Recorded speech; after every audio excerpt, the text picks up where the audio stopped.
morning. Good morning, everyone. Good morning. I like that. Everyone, come on, get your coffees. So, guys, today's topic of discussion is brought back by popular demand. We were discussing in the office last week with some of the new people, and they said, we need to go over some of the basics. So, today's topic that we have chosen is negotiating and closing. Sorry, prospecting and closing, which is one of the most basic pillars of real estate. I was talking to, who was I talking to last week, who told me she closed, Alina Bhatti. She told me she closed her, I think, 7th or 8th deal with the same client who she met after we had a conversation where I told her to start prospecting. Is Alina here? Alina Bhatti, she's not here. Okay, anyways. I think overall she's closed 7 or 8 deals with one client, all in EMAR. And she met this client at a networking event she went to after we had our presentation on networking. And she went to her sister's kids' school's event where she met a parent, where she gave a business card to someone. And that business card's picture was shared with a client in the US, and you guys should speak to her about this in case I get some details wrong, where someone in that parent, teacher, whatever event at King's School Alberta shared that business card with someone in the US, where this guy contacted her, and she's been in touch with that client for over a year and closed over 7 deals with one client. And she asked that, where to get mine? She said, your business card got shared to me by someone in Dubai, and so I just decided to reach out to you. The funny story is this client's never been to Dubai. He's bought 7 properties. I had a Zoom call with him the other day, and we were discussing about the new launches coming up. And I asked him, I said, so when are you coming to Dubai? He's like, yeah, it keeps getting delayed. I was supposed to come like 6 months ago, then I was supposed to come in the summer. Now I'm coming in December. I don't know when I'm going to come, but you know what? Register me for the next launch. And then I said, but these areas. And he sort of seemed like he knew. So I was shocked when I found out that he's never, ever been to Dubai. There's people like that. So two takeaways from the story is that there are clients like that in Dubai that are buying that have never been to Dubai. 7th property from Springfield. All right. And second is that networking can be so powerful sometimes.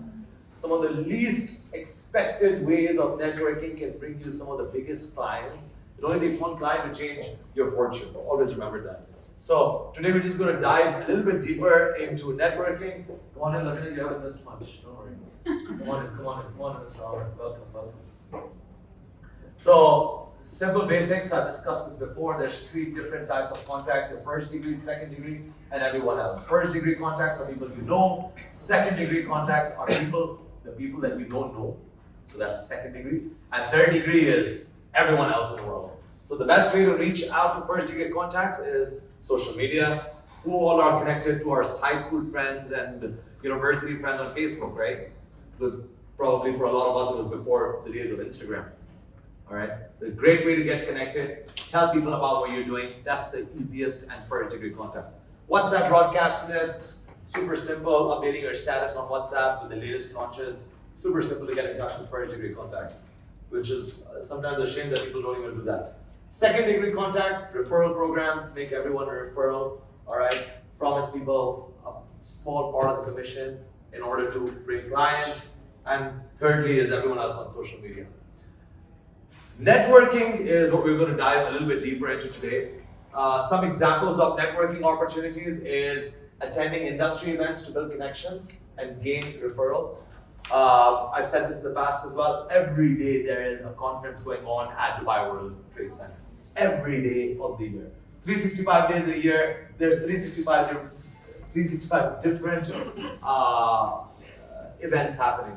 We have Cityscape that happens for a few days. We have Arab Health, which is one of the big ones. There's the food, this thing that goes Gulf food that happens. And like that, for every industry, there is some sort of a conference that happens. You might feel like, well, what am I going to do attending Gulf food, right? But no, there is a benefit. We've had an agent over here who told me that she has gained most of her clients. Oh, there comes Alina. Alina, we were talking about you. We started the meeting by discussing a client that I sat through a Zoom meeting who you met through a networking event at your sister's kids' school event, right? No, my sister's farewell event at King's Hospital. Farewell at King's Hospital. Sorry, it was King's Hospital. So I went And there for the high tea. you went there for the high tea, and there she met the client, and there she met somebody who shared your business card with the client. I shared my business card with people who showed interest. Yeah. And some of them took pictures and sent in the US groups of friends. Of US groups and friends. And a client from the US who's never been to Dubai has bought 6-7 properties from her, who has never been to Dubai, right? Never been to Dubai. So yeah, I nearly got that story right Through my now. eyes, we went to Dubai. Sorry? Through my eyes, we went to Dubai. Through her eyes, she's been to Dubai. It's literally, she sends him videos every day, every other day of different projects, different events. Events also, like what's happening in Dubai. Yeah. And now he's registered for the new launch, so hopefully we'll close him again. So I was surprised. So I started off by talking about networking events, and because I had the Zoom call with your client just a few days back, it was fresh in my mind. Like this, we have countless stories of successful networking events that agents have taken part in and closed big deals from. So attend those industry events. Another thing I just want to add, when you go to a conference, don't bother going to the big companies. So if you're going for Gulf Foods, you don't need to go to the Nestle stand, or you don't need to go to the big companies, because that's where most of the companies' top level management people are standing, or their sales people, or their sales reps. Go to all the small stands in the edges of the conference hall, because that's where smaller business owners from international companies are there presenting or trying to expand their market in Dubai. And you'll always see, like, for example, go to the Gulf Food event. Go to all of these small stands in the corner, and you'll see like some food company from Pakistan, some food company from India, some food company from Turkey coming and presenting their product, and generally you'll have the owners standing there. One of our agents shared this story with me, which I've shared countless number of times in a lot of my sales presentations, so some of you guys must have heard this. One of our agents used to go to all of these events, go to all the small, those small booths, talk to owners, and he said, would you talk to somebody like, for example, if you have no idea about food, she's like, it's very simple, I would go to them, I'd be like, you know what, I'm just here with a friend, what are you guys selling? And of course, everyone wants to talk about what they're selling, and then you start the conversation like that, and then eventually you start talking about what you do, and it leads to an exchange in business cards, and hopefully an exchange of social medias, all right? And next thing you know, you're connected to at least 10, 15, 20 useful business owners internationally who are looking to Dubai to expand their business into. So they have some sort of an interest in Dubai already, all right? And generally these business owners are wealthy people, all right? So great way to network. Join local business groups, Chamber of Commerce, and different associations. Attend your kids' school events and meet other parents. Great way to network, especially if you have kids and your parents. Try to go for all the kids' school events. Those people, welcome. Good party last night, huh? Of course, man. Who can miss a Sunday night event? He was prospecting, I'm sure. Good prospecting happens in these interesting nightclubs. Attend your kids' school events and meet other parents. Join car clubs, those who are interested in car clubs. Those who are interested in book clubs or any sort of interest groups. Attend these places because you will meet other people. Hopefully other like-minded people. If you're into cars, or if you're not into cars, don't go to a car event. All right? Or if you're not into books, don't go to a book event. But if you're, whatever is your interest, find your interest. If it's into sports, go for different sort of sporting events. If you're into football, go for football matches with other people where you get a chance. When you play a sport with somebody, you will develop a deeper connection with that person. All right, and not necessarily that person you're playing cricket with, or that person you might be playing basketball with or badminton with, might be someone who might buy a property. They might be working in a company where their boss or their manager could be someone wealthy that could potentially buy a property from you. Religious groups at your local mosque, church, or temples. This has worked really well for me. In the past, I've, whatever places. Yesterday, I met a client in the Palm, all right, who I've met through multiple networking events in the past, through a common friend of mine. And for some reason, I would always meet him at my mosque Alberta, and this new mansion project came up, so I just sent him the brochure, and he's like, Faru, let's meet up before the next Ramadan. Why don't you come to my house for some chai and bhajis? I said, what is bhaji? He said, it's pakoras. I said, okay, great, I'll come over. And I went out to his house, beautiful house, in Palm Jumeirah. And, all through random networking events that I've taken part in, So be active in whatever is your interest, even if it's going to the gym. For me, I've got so many clients from my local gym, all right? People who I've worked out with. I've had trainers who have referred me clients. So anyone and everyone could be a referral person, someone who can refer a client to you. Network like a pro. Whenever you're networking, whenever you're taking part in these industry conferences or going out to events, you should know exactly or have some sort of game plan in mind. Just some simple things is, of course, set clear goals, identify what you want to achieve, such as making contacts and finding clients, research the event, familiarize yourself with the event's focus and key attendees to guide conversations. At least go and have decent conversations with people. You don't want to just go to a networking event where you have no idea about what that conference is about and you're just sort of this lost person. So do some basic research, prepare an elevator pitch about what you do, about real estate, about the market, about whatever it is that you want to pitch. And of course, craft a brief, engaging introduction tailored to the event's audience. Bring your business cards, of course, basic. Dress appropriately, of course, you want to dress smart. Dressing smart, I've spoken about this very often. The way you dress is the first impression, is a very, very important step when it comes to sales. Be proactive, approach others, introduce yourself, and show interest in their work. Do not go to a networking event just for the fact that, I just need to do some networking, so I'm just going. No, go to a networking event and get out of your shell. Push yourself to go out and have engaging conversations. Push yourself to go and say hi to other people. Push yourself to smile and have that eye contact and be the first one to initiate a conversation. That is very, very important. You don't want to just go to a networking event, waste 3 hours of your day and come back, right? You want to try, and all of this happens with practice. It is not rocket science, and not everyone is a master at networking to begin with, all right? Everyone has to practice. It is a skill. It is something that you can learn and improve upon. Listen and ask questions. Once again, basic, and follow up. Very important. Whenever you meet someone at a networking event, make sure to send them a personalized follow-up and maintain connections after the event. I always like to exchange my social media link along with my business card, because I know sending a picture of my business card or even giving a physical business card won't go as far. Generally, I go to a networking event and I collect 10 business cards, and you know what I do with those business cards? I look at them and I go like, okay, great, let me just put them in my drawer. And right now my drawer probably has 1,000 business cards. All right. Sometimes if I meet someone extremely important that I think, I end up going and saving them. But if you are going out, make sure to text those people. Make sure to send them your link of your social media, because that is extremely important. That is the way that they will stay connected with you. They might not be interested by real estate today, maybe after 6 months, maybe after a year, who knows, maybe after 2 years, they might be interested to buy real estate. You never know when a connection from a networking event can come alive.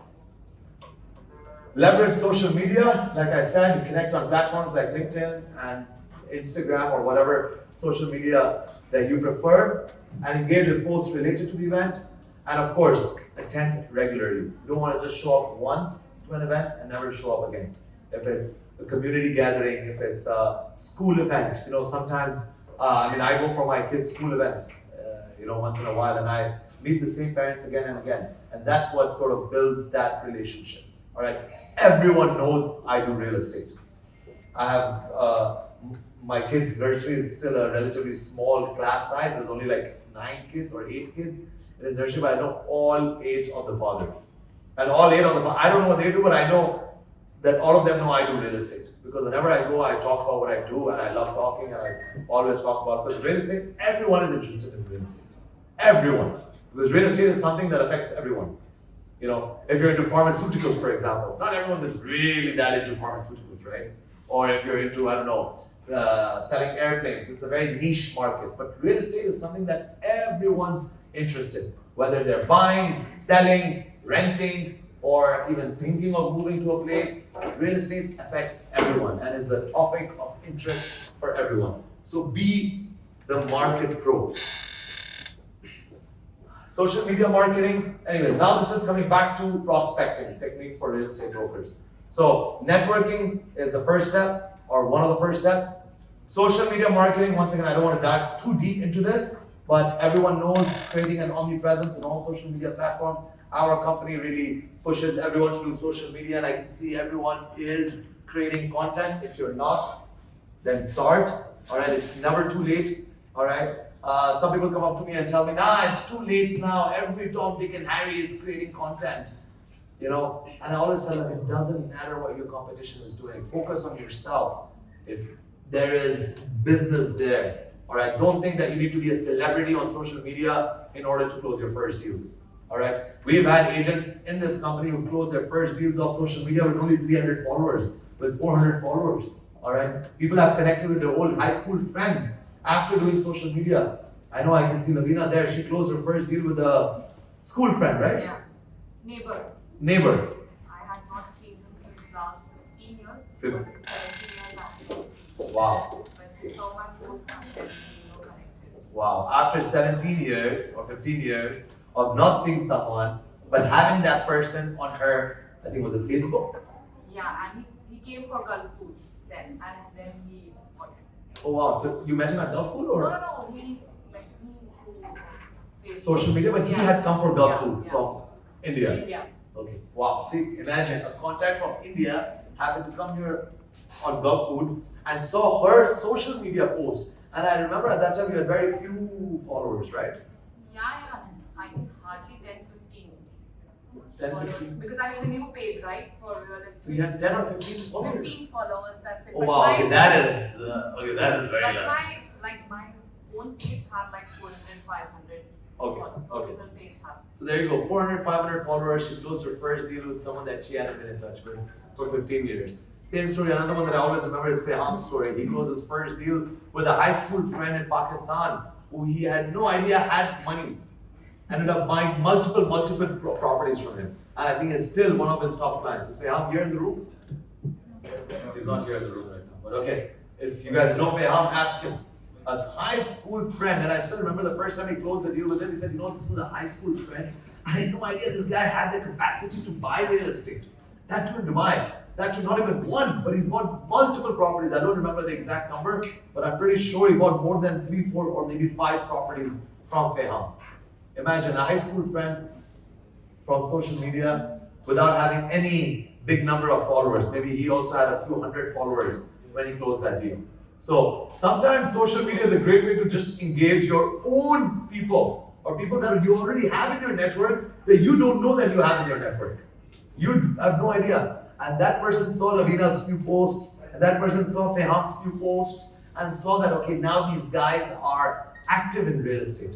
Because remember, people don't always want to deal with people just because you're a friend, but they want to deal with you if they believe that you have the local knowledge and the skill set that is required to buy real estate. All right? Not always people go with their friends. Yes, Rini, you want to add something? My August deal of club-based was with my economics teacher. No. Last I saw her was in 2011. But after Wow. my Instagram account, I added all my Google contacts. Okay. And then she saw me and said, oh, you're nice, student from 2011, how are you and all that. And then we were in that and she closed in Oh wow, there you go, another round of applause for Marina. Networking and just getting those people that you already have in your contact list, because you meet so many people throughout the course of our lives, guys. We don't always remember to reach out to each and every one of them when Club Place launches. It's just not possible. It's not possible now. The new Oasis is launching. We call up all our high school friends and university friends and ex-colleagues to talk about the latest launch. It's not possible. All right, we need to market in a smart way. We need to use and leverage the tools that we have in order to make the most of what the new projects are coming out. Content marketing, publish articles on LinkedIn about your market, position yourself as an expert. very important. How many of you guys in this room are actually taking advantage of LinkedIn? Raise of hands. I see on top there, Bipin.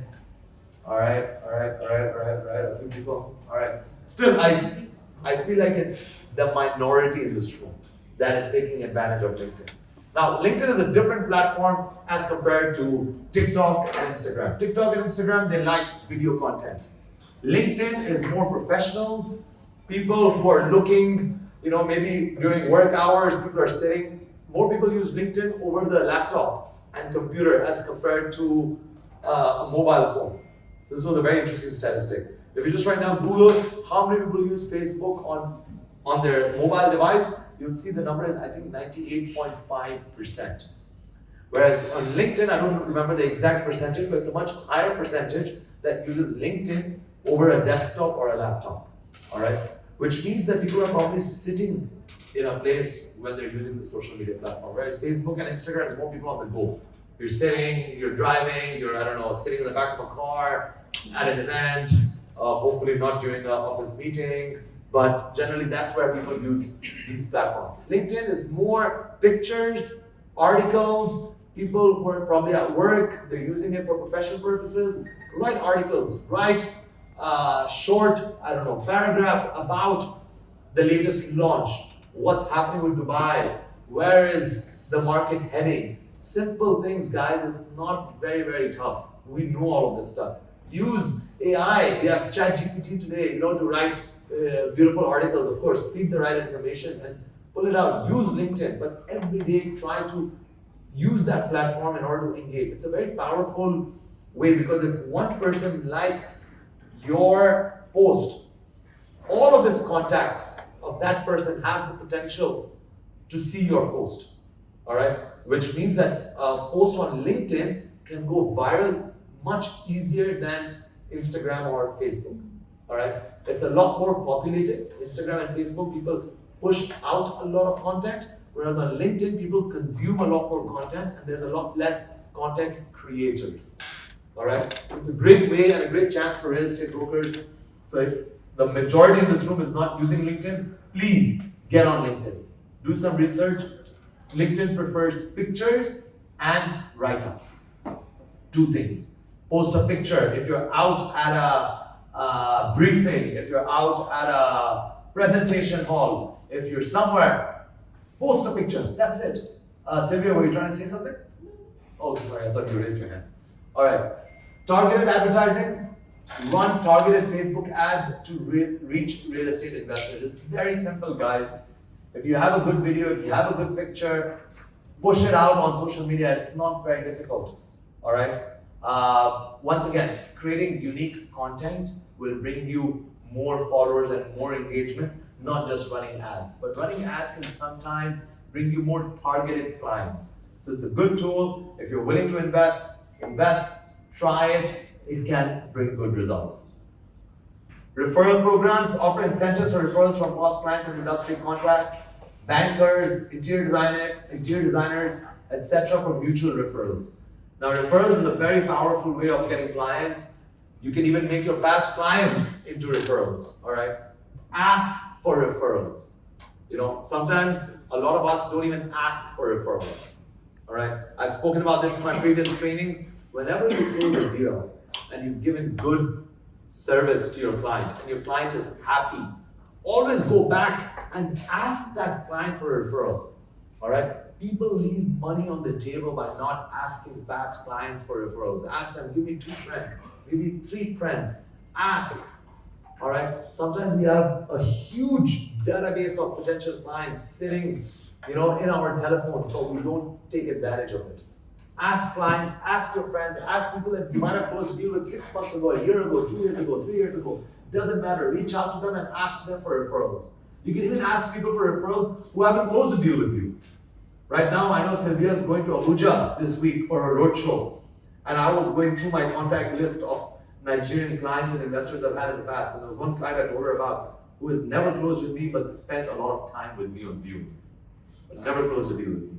So I called him up and I said, you know what, Muhammad, his name is Muhammad. I said, Muhammad, I know we never had a chance to do business, but you know what, I'm coming to Nigeria. I know you're strong in Nigeria. I know you're you're gonna have a wealthy circle. And I just dropped him a message. I said I would really appreciate, some sort of help that you can give. I mean, we're coming to Nigeria. If you have any friends or friends like, don't worry, brother. For you, I'm going to find you clients. I said, whatever the commission is, I'll give you something out of it. No, brother, I don't need any commission, nothing. For you, I'm just going to, just give me 1 or 2 days. I'm going to make 15, 20 calls, and I'll give you 3 people or 2 to 3 people who I think are good people. And he gave us 3 contacts. 2 of them are political people who are currently standing and holding positions in the parliament. And he gave 2 of those people's contacts.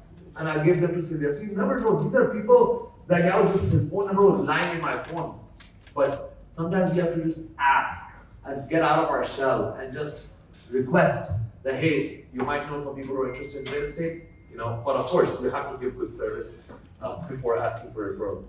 Developer partnerships, partner with developers to access new projects early and market them effectively. Going out to all the developer offices, knowing what's coming up, knowing the pipeline of EMAR and all the major developers will help you sell better because you should be the first person going out and giving information. Virtual tours, promote virtual tours on social media to attract more buyers. Same thing what Alina is doing is sending videos of every presentation she's going out to, sending it as broadcasts to clients. Put all your good clients on a broadcast list. When you're out, send out unique content. Send out content to your clients more targeted. Make broadcast lists which are a bit more targeted. That these is the guys for townhouses. This is the guy for apartments. This is the VIP investor list. All right. For those guys, you have to send them maybe bigger projects. Oasis is launching. Acres Estates is launching. This is my sort of bigger VIP client list who mentioned that he has a property in the Palm, or he mentioned that he's open to buying 10, 20 million worth of properties. So put those people in a separate list. You can send them, those kind of projects. To the end users, you can talk to them about the latest new developments, all right, of townhouses, for example, all right. Now there's 2 ways of sending information.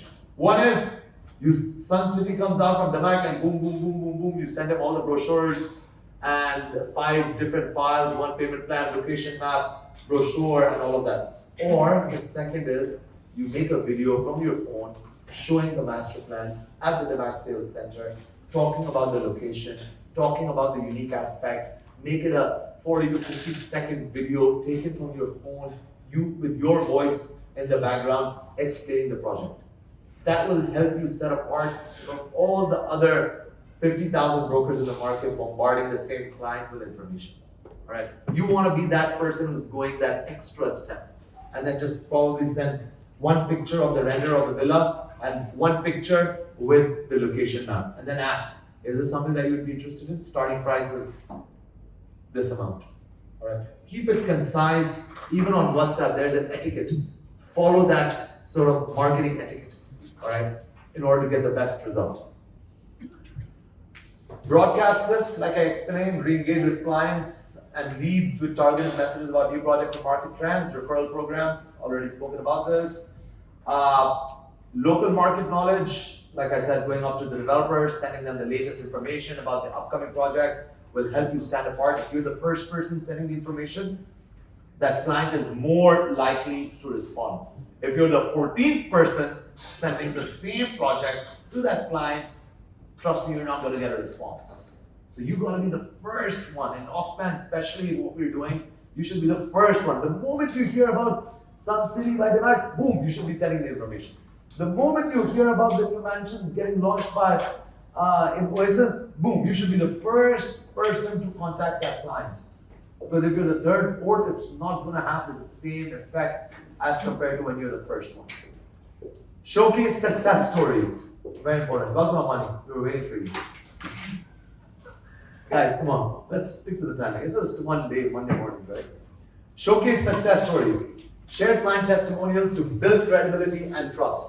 This is why we're asking everyone to share their Google reviews so that we can then further market those and you can market them on your social media in order to build trust and rapport with new clients. Clients want to see that people have worked with this agent first. Trust me, my wife doesn't like to go out to a restaurant till she hasn't seen the ratings on Google or on Zomato.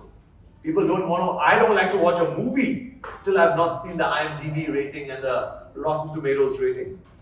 Even in the evening, if I'm spending 2 hours, I have 2 hours to watch a Netflix movie. First, that's why it takes me half an hour to find a movie to watch. Because I don't want to spend 2 hours watching a bullshit movie.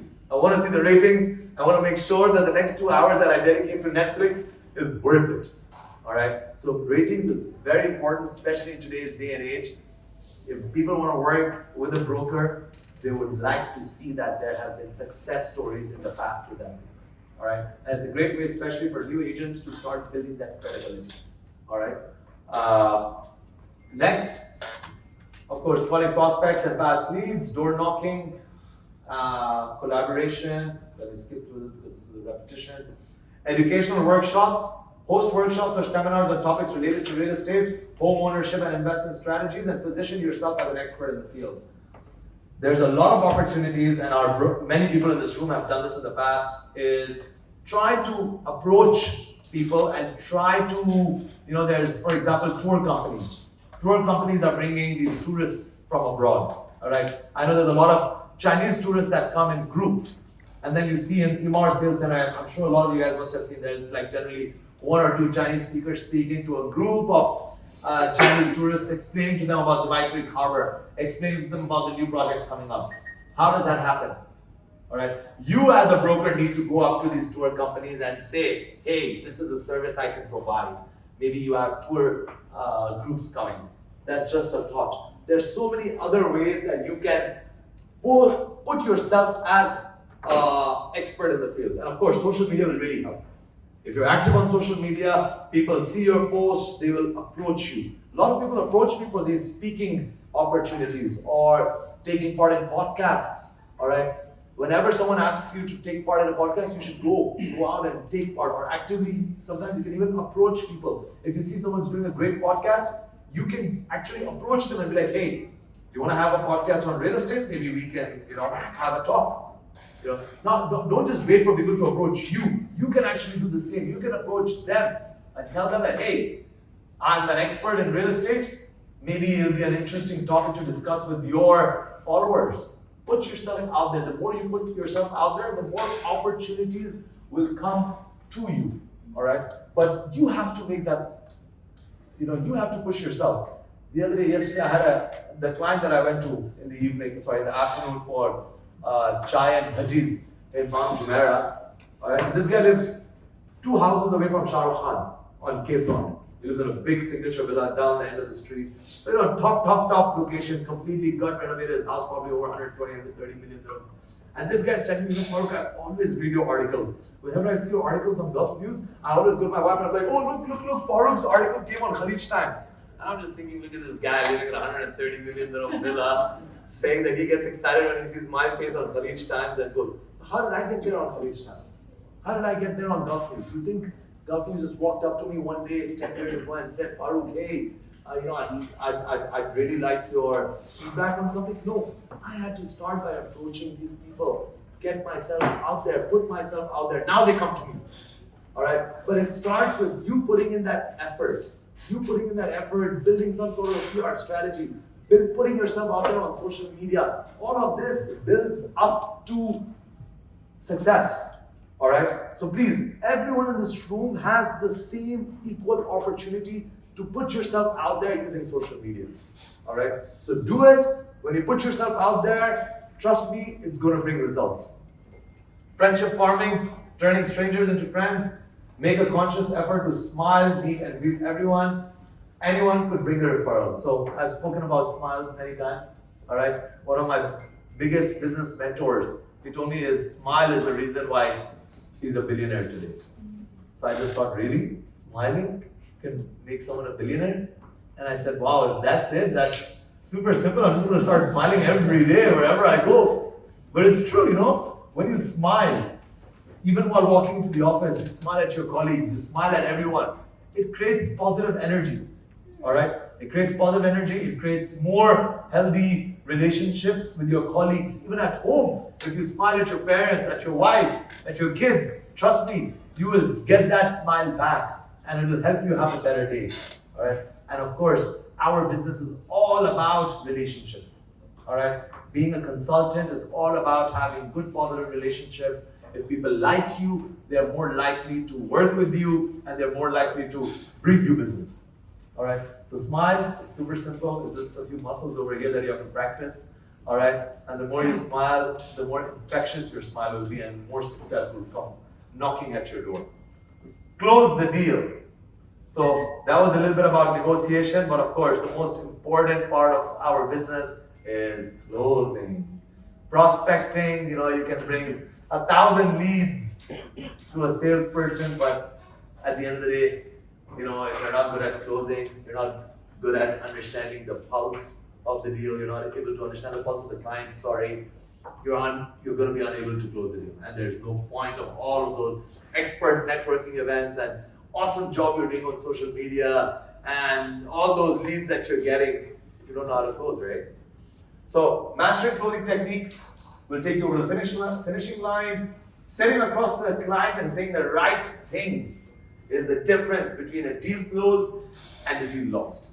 All right? Trust me, there could be a super centimillionaire or billionaire sitting across the table, but there could be an agent that could completely tank that meeting and walk out with 0 deals. And then, why is it? Think about it. Why is it that you talk to a client, and there was a client that walked into our office some time back who had bought, all of these penthouses in the S Tower. Maybe a lot of you guys must have heard the Shoma deal that had happened last year, where one client bought 30 penthouses. So anyway, that client walked into our office, and it was through one of our agents who he came in. And he had told me he was trying to resell those penthouses.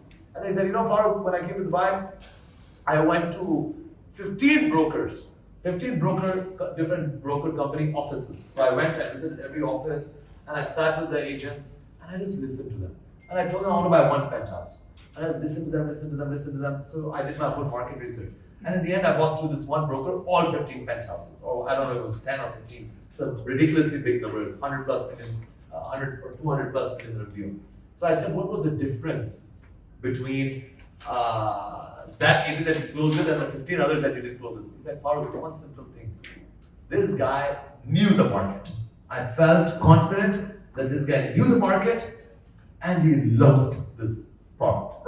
Later on, he was not super happy with the after-sales service he received because he thought he was going to sell it and make a lot of money, and unfortunately he was unable to sell it. That's why he came to our office and all of these other brokerage companies' offices in order to resell. But still, I was thinking about it. That it's the market knowledge that agent had was the reason why he was able to win. And that client met 15 others. That means 15 other people had that opportunity to close the 200 or 15, 150, 200 million deal.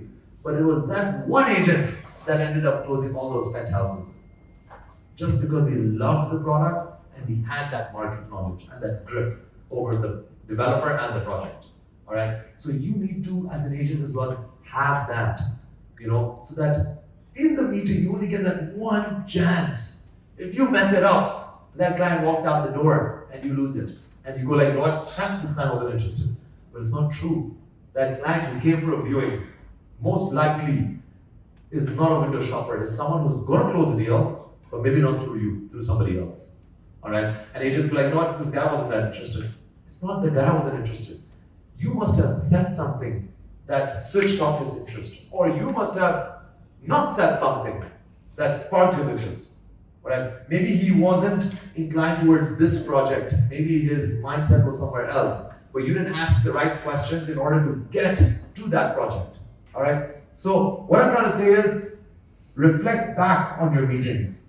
Whenever you have a meeting that doesn't go too well, or something where you think the client isn't interested, take a step back, think about what did I say, what did I not say, what did I not offer, what did I get an opportunity to talk about, what did I not get an opportunity to talk about, all right? Think about this and you can improve your sales, closing skills. To a salesperson, if he has not mastered the closing techniques. So, first step, setting the expectations. Explain to your clients the process of closing, understand the requirements, show a few properties, then the client should shortlist.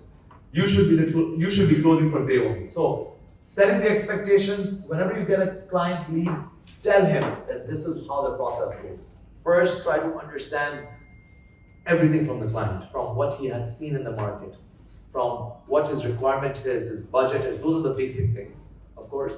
But when you understand what he has seen, where his kids go to school, where his work is, where his wife works, I don't know, where his other family members live, all of that can help you find or target the right project. That's why one of the new guys came to me and he said, you know, Farooq, you're making us visit all of these developer offices, but now I'm like so lost because there's like information overload every day for me. All right, it's only been 3 weeks or 4 weeks for one of our new agents, and he's like, I'm overloaded by information. You know, the whole idea is that if tomorrow a client comes and says that I saw Benghazi, or I saw Azizi, or I saw Imar, or I saw Damak, you should know or have some sort of a basic idea as to what they have seen, so that you can provide the right option for the client. And you can never provide the right option if you don't know what all is being sold in the market. So you should know your product that you want to sell, but you should also know what the competition is selling, so that you can do a correct comparative analysis sitting down with that client. All right? So show a few properties, and then the client should shortlist. If you show him 2 or 3 properties, then you should ask, what's the reason, you know, why you don't like this? All right? Is there something? And then the client might say, this location is far. Yeah, but you said that this location works out for you. You know, some agents go like, but he told me that Maidan works, and then I offered him, and then he said, no, the location doesn't work out. You know, so sometimes clients aren't really open from day one. All right? So it's a process that you have to go through to understand all the requirements of that client, but you should go in with a focused approach and know the steps of closing. Business is a win-win situation or a transaction and relationship. Both sides, buyers and sellers, in this case, in our case, mostly developers, must win. Understanding the situation from both sides, negotiations start making both sides feel like a winner. So sometimes clients come in and ask for discount. How many of us have been hammered by this question? I think everyone, right? Discount. And then sometimes you have to explain that Imar, Damak, Nakhil, Miras, there is a no discount policy. All right. Sometimes clients come from international markets where discounts is a common thing. You know, over here we have a couple of developers that there is a big negotiation possibility. When you go to private developers, there is negotiation. All right. So sometimes development or clients don't understand that. So a part of the closing skill should be that you explain to the client that, hey, I'm going to take you to Benghazi. Benghazi, there is a possibility to get a discount. There are private developers. If you're buying something bigger, you're buying more units, we can get a discount. However, I'm also going to take you to Miras and Imar, and over there, there's a 0 discount policy. You buy 1, or you buy 10, or you buy 100. There is a no discount policy. So it's always good that before you go into the deep end of the pool, you explain the rules of the different developers to the client, because trust me, it will make your process much more easier. Then later on, when he's trying to close that deal in Miras, you can always go back to him and tell him, sir, before we came here, I told you, here, there is a no discount policy at all. So setting those expectations right is very important because there's no negotiation there. The side that clears the least holds all the power. Be clear and explain your role and the process. Understand the key players in the deal, those who can influence the buyer's decision. Understand what the influencers want. And people hate being sold to, but they love shopping with friends. So understanding the key players is very important.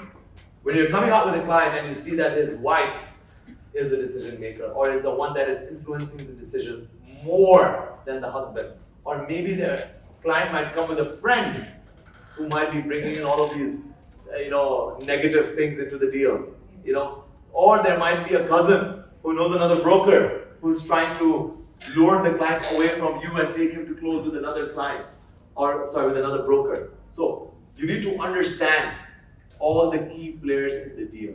And if there is a cousin or a friend, sometimes even useful to take him to the side and like, hey buddy, do you want your friend to close here?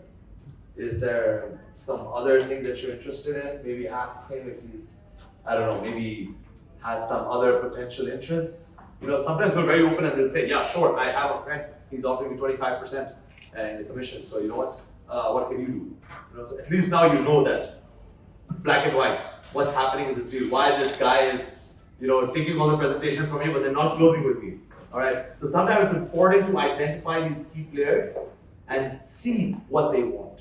All right. If it's the wife who wants the husband to buy a particular house, which might be above the client's budget, but because it's closer to the kid's school or something, understanding all of these things will help you on the negotiating and closing table. Business. Know your area well and be able to compare projects. Of course, we've already spoken about this. Knowing the market, read the news, know the economy, compare prices, payment plans, past project quality, etc. across different developers. By knowing and visiting all these developers, knowing the rental prices and prices of similar ready projects to compare and evaluate future projections. Very important, especially when it comes to selling off-plan. Why is off-plan selling a lot more than ready? Can someone explain this to me? Payment plan, correct. Sorry? Capital appreciation, correct. Quality. Improved quality, correct. Easy to buy. Easy to buy by putting a small down payment, correct. Golden visa, but golden visa is there for both properties, ready or off plan. Payment plan, definitely you pay slowly. Non-residents can buy. Non-residents can buy easily, whereas ready needs a lot of Future potential of the application. correct capital appreciation once again. You don't have to pay full price, you Not pay can full mortgage price. remaining. Same You payment don't plan. have to have a bank account. So we draw bank account. Wow, we're all off-plan experts. For off-plan, they can transfer from off-road road for another year. Exactly. You don't have to be a resident to buy. You don't have to be a resident to buy. Limited supply. Limited supply. Okay, You can for choose certain a projects, unit you that can you choose a want. unit that you want. True. But most importantly, the prices are generally a bit lower than what you can buy in ready. All right, which is not the case, by the way, in a lot of other countries. You know, I know markets where price of off-plan is sometimes more expensive than the ready supply. But in Dubai, it's actually the opposite. The off-plan is always lower price than something similar in the ready market. And that's why a lot more buyers are getting attracted to off-plan projects. And we're lucky that we're selling majorly off-plan. All right. So because of all of these reasons, but the most important reason is that the prices are lower than what is being offered in the secondary market. All right. But knowing the rentals and future projections, so knowing the comparable projects, when you're selling Oasis today, you know, the reason I talk about Oasis is because that is a big, good project to focus on right now. There's a lot more that's going to be coming up over there. Knowing all the ready luxury projects is very important when you're selling a project like Oasis. Why will someone buy a 50 million dirham villa today in Oasis? Why? You know the new launch that's coming up? Why? Only when they know the kind of capital appreciation that Palm Jumeirah has seen, when they know the kind of capital appreciation that big villas in Dubai Hills have seen that were launched for 35, 40 million. Today they're at 200 million. You guys know about Golf Grove and Hills Grove? 200 Hills Views and Golf Grove, 200 million for a golf facing villa, 150 million for a non-golf facing villa. These villas were sold for 35 million dirhams. Shell and Core though, people spent another 10, 15 million on the interiors. 35, 36 million. People spend even 10, 12, 15, 20 million depending on the level of the upgrades. Same size villa is today trading at 200 million. And that villa, Emaar is launching in Oasis for 50 million. So you see, if you don't know this, people will look like 50 million Oasis. Where is Oasis? When is it going to be ready? 4 years. Oh, 50 million is too much to put in. But when you explain to the client that it has the potential to quadruple in price, when today those big villas in Dubai Hills are selling for 200 million, and there's no availability, by the way. If you go on Property Finder and you search in Hills Grove, there's actually no villa available, I think, on the market right now. There's no villa available at all. In Hills Views, there's probably like 4 or 5 villas, 200, 250, 230, 180, 170. There's probably like 4 or 5 villas available, but there's no availability Because people at that level of 200 million plus don't sell as often. Alright? So, and there's very, very limited supply. So this week, 40, 50 million dirham villas that are coming up in Hills Grove, know the comparables, understand, and it's not just for this launch, but for any launch, know the comparables. Without that, there is no way you're going to close an off-plan project. Explain the rules, explain the regulations and the parameters as per your experience. Like I said, when you go to a developer, explain what his rules and regulation is. Create urgency. Without urgency, guys, there is no selling off-plan. If you cannot create urgency with your clients, you are never ever going to sell a property. If you let the client walk at his pace, you will never, I don't know, I find it very less likely, unless the client is here for 2 days and he's a seasoned investor and he just has come to make a decision. But you have to create some urgency, all right? Urgency is not panic. Creating urgency with finesse will urge your client to move forward, and do not show desperation. Do not show that sort of, the way you create urgency is very simple. When you walk into an expensive store, all right? There was a video I watched on YouTube by one of the guys from Shark Tank. His name is something Sabri, all right? And he had a video where he walked into 5 of the biggest brands. One was Rolex, one was LV, one was Chanel, one was Hermes, one was, I forgot another one, I think it was Dior. And he said, I'm going to walk into each and every one of these stores, and I'm going to ask the salesperson about some products, and then we're going to see their sales profit. Of course, you walk to Rolex, there's no watch there that you can buy, right? Which is the case with Rolex for the last few years. You walk to Louis Vuitton, and then you pick something, and then whatever he picked, the guy said, oh, great choice. This is one of the last pieces. This is a very select item. This collection is actually the most desired collection. Then he walked into Dior and he did the same thing. And then the same thing the guy said, he's like, oh, this is a great choice. This color in this wallet is very rare. We only have the display piece, and I'll have to see in the back if we have one piece because this is the most demanding. Same thing when he went to the 3rd and the 4th and the 5th store, whatever he picked, the sales guy said, oh, great choice. This is actually, we have a very limited stock of this.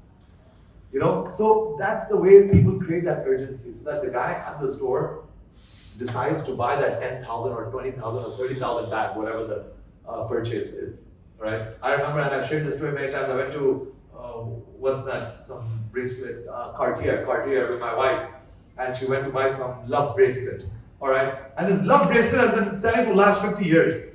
They haven't changed it ever, all right? And there's a freaking mall Cartier store which is so huge, and the saleswoman goes like, oh, let me find your size. Oh, we're so limited in number. Oh, I don't know, I don't think we have. Which color do you want? Gold? Oh, no, gold is so hard. And my wife's like, really, it's hard, but this is my size. And then eventually, miraculously, this woman comes back after 10 minutes and goes, I found one piece in this color, in this size. And I'm like, Zoro, they're messing with you. This is, come on, this is like the most famous thing in Cartier. You know, but she created that urgency, and all of a sudden, because we went with the decision to purchase, but maybe we could have just walked out if she gave us like 6 of those. I'm like, no, we'll think about it, we'll come back. But in order to close that deal and create that urgency, they create that atmosphere and that feeling of, limited supply. So in property as well, you have to create that feeling of limited supply with some sort of a finesse. All right. Of course, not be desperate, but create that urgency. Because if you don't create that urgency, people might not be able to take that step. Explain to your client that developers increase the price of every upcoming launch. That's a great way to create some sort of urgency. You can decide today, or you can decide a month later. But the next phase that will come, the price will increase. Especially when you're working with big developers like Damac, like Emaar, like Shobha. Every consecutive launch is priced higher. Explain the project has been oversubscribed, especially when it has been, especially for all the new Emaar launches, they're always oversubscribed. All right, so show that. People ask me sometimes, how is it that every Emaar launch is getting sold out? Or how is it that every Damac launch of townhouse is sold out? And we explain to them, and the way I explain to them is that these developers don't launch the project till it's not oversubscribed. If you look at Acres Estates, why has it not been launched as yet? It was said last month that they might launch, then it became end of the month, then it became the start of this month, and till now it's not being launched. Alright, especially Acre Estates. Till they do not receive enough EOIs, the developer will not launch. Alright, when they receive a certain number, if they have 100 villas or 50 villas and they receive like 100 EOIs, then they will launch. Alright, so you have to explain this process to your client to create that urgency. Explain to the client that they will get a short window to decide at the time of the property launch, and of course, always act in the best interest of the client. The reason why I created this is that do not lie in order to create urgency. Alright, sometimes it's important to create that urgency. I've had clients who've been like, thank God, Farooq, you pushed me to buy that property because today the prices have gone up so high. So sometimes it's a good thing once the client has created and seen different options, you should tell them to make a decision. Sometimes people need that little extra gentle push in order to make a decision. All right. So closing is very important by creating a sense of urgency, but doing it in an ethical way. Don't lie. I had a client who walked into our office, one of our agents' clients, who had said, "Oh, I bought this property." It was actually one of Umar Ahmed's clients who I went out, had the pleasure to go out with lunch with and stuff. Very nice guy. Long story short, he had bought 140 million worth of properties with one of the big super luxury developers of Dubai through another broker. I said, okay, great, what doesn't matter. And then long story short, he ended up buying a couple of properties from us. And then he said, you know what, Farooq, resell my property in this developer. And I said, resell? I said, you just bought it a few months back. Yeah, but you know what? This unit that I have, it doesn't exist. This was the last unit and this project is sold out. In front of him, while having lunch in a restaurant, I called up the developer salesperson. I said, hey, buddy, do you have any inventory in this project for this kind of unit?